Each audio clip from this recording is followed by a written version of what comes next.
back, and of course, we wanted to kick this week off with a very big Studio 10 shout out to a Mason School counselor who just so happens to be the official 2025 Michigan School Counselor of the Year. That's right. Beth Conroy is the biggest cheerleader for staff, students, and even for counselors across the country. I sat down with her to hear what this award means to her and how she hopes it can make a bigger difference in schools. Take a look. I'm humbled, I am honored, and very excited to represent my community.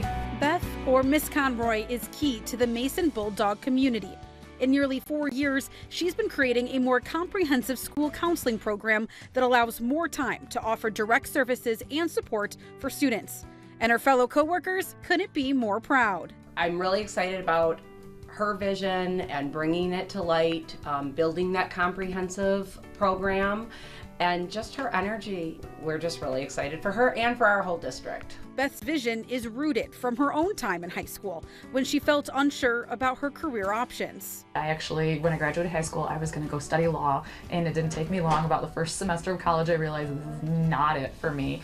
I didn't have someone to explore careers with me, and so I started doing career exploration at Michigan State, and I took a class, and I realized I really love helping people, and I want to be that person for students that I didn't have, and so that's why I decided to become a school counselor. But being a school counselor is no easy feat. In fact, one skill that Beth chalks up the most credit to is flexibility. Listening skills are the major thing that you really need, compassion and empathy. And I think flexibility is one of those surprising things that people don't think about. But I can come in and I can have a schedule of what I want to accomplish in the day, and it can get blown up in like 10 seconds because there's going to be an emergency, or there's going to be a teacher that needs me, or a student that needs me, or a parent that needs me.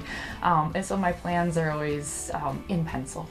Now, one thing she marks in pen is a push for counseling in all schools at all levels. There are about 40% of schools in the state of Michigan that do not have a school counselor.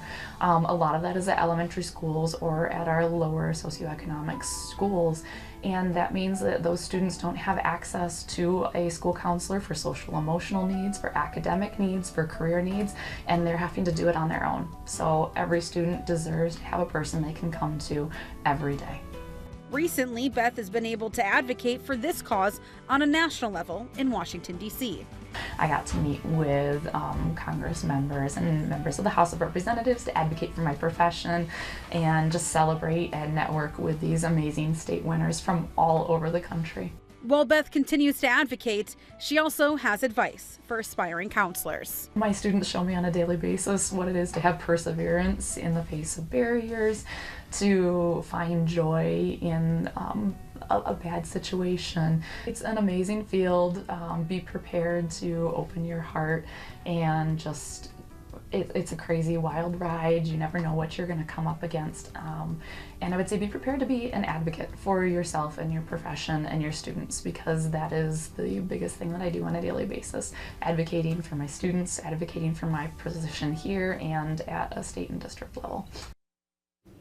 Well, what great advice from such an inspiring leader. And get this, Beth is also advocating for on the state level by providing testimony regarding the bill that would make FAFSA a mandatory graduation requirement and participating in Legislative Education Day. So she just keeps going and going and going. So keep up the amazing work, Beth. It was great to meet you. Absolutely, and congratulations. But everyone, don't go anywhere.